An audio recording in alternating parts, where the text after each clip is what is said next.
Hi hello అందరికీ. పొద్దున లేసినప్పటి నుంచి పిల్లల్ని స్కూలుకి పంపించి వంట పని చేసుకొని సామాన్లు కడిగి బట్టలు ఉతుకొని ఇల్లు ఊడ్చుకొని పూజ చేసుకొని మిగిలిన టైం అంటూ ఏదైనా ఉంటే అప్పుడు కూడా మనం ఖాళీగా ఉండకుండా నేనైతే ఇలాగా స్టిచ్చింగ్ అయితే చేసుకుంటానండి. ఇది నా హాబీ అయితే కాదు. చిన్న చిన్న వాటికి ఫాల్స్‌లో అంచులు కుట్టడం గానీ, అలాగే బ్లౌజ్ కుట్టడం గానీ నేను చేస్తూ ఉంటాను. దానికని పెద్దగా డ్రెసెస్ అయితే నాకు స్టిచ్చింగ్ రాదండి. ఇప్పుడిప్పుడే నేర్చుకుంటున్నాననమాట.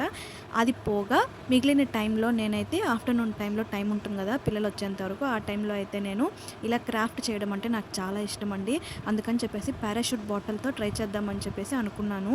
ఇలాంటిది ఎగ్జాక్ట్‌గా లైట్ బేబీ పింక్‌లో అప్పట్లో నాకు పెళ్లి కాకముందు మా అమ్మమ్మ వాళ్ళ ఇంట్లో ఉండేదనమాట. అది గుర్తొచ్చి నేను మళ్ళీ దాన్ని చేద్దామని చెప్పేసి ఇలా చేస్తున్నాను. దీనికి కావాల్సింది ఫిష్ వైర్, అలాగే గుండు సూదులు, చమ్కీస్, బాటిల్ అండి. వీటన్నిటిని మనం రెడీగా పెట్టుకున్నామంటే ఒక 2-3 అవర్స్ లోపల మనం చేసేయచ్చు అనమాట ఫాస్ట్‌గా. నాకైతే మా పిల్లలు ఇక్కడ అన్నీ రెడీ చేసి అలా పెడుతుంటే నేను ఈజీగా చేసేస్తున్నాను అనమాట.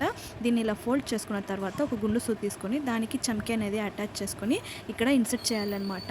ఆల్రెడీ నేను ఒక బాటిల్ రెడీ చేసేసాను. ఆరెంజ్, పర్పుల్, అలాగే మధ్యలో లైన్ వచ్చేసి యెల్లో కలర్ నేను మిక్స్ చేశాననమాట. ఎందుకంటే మొత్తం ఒకే కలర్లో చేసినా కూడా చాలా బాగుంటుంది. కాబట్టి వైర్ ఎక్కువ కావాలి, నా దగ్గర అంత వైర్ లేదనమాట. అందుకని 2-3 కలర్స్ అనేది నేను యాడ్ చేసి వేసాననమాట. ఇలా ఉంటే కూడా చాలా బాగుంది చూడడానికి. మీలో ఎవరైనా ఇలా ట్రై చేస్తుంటే నాకు తప్పకుండా కమెంట్ చేయండి. నేనైతే ఫస్ట్ టైం ట్రై చేశాను, చాలా బాగా వచ్చిందనమాట. మా పిల్లలు కూడా హెల్ప్ చేస్తారు, చాలా బాగుంది మమ్మీ అని చెప్పేసి. అంటే దీనికి పైన ఆకులు వచ్చేసి గ్రీన్ కలర్ వస్తుందండి. అది కూడా అటాచ్ చేసిన తర్వాత ఫైనల్ అవుట్పుట్ అనేది ఎలా ఉందో నేను నెక్స్ట్ వీడియోలో చూపిస్తాను. ఎందుకంటే సింగిల్ షార్ట్ వీడియోలో అన్నీ నీకు చూపించాలంటే కష్టం కాబట్టి నెక్స్ట్ వీడియోలో అవుట్పుట్ అనేది నేను తప్పకుండా చూపిస్తానండి. మీరైతే ఖాళీ టైంలో ఏం చేస్తారో నాకు తప్పకుండా కమెంట్ చేయండి. వీడియో నచ్చిందంటే లైక్ చేసి ఛానల్ని సబ్స్క్రైబ్ చేసుకోండి. Thank you for watching.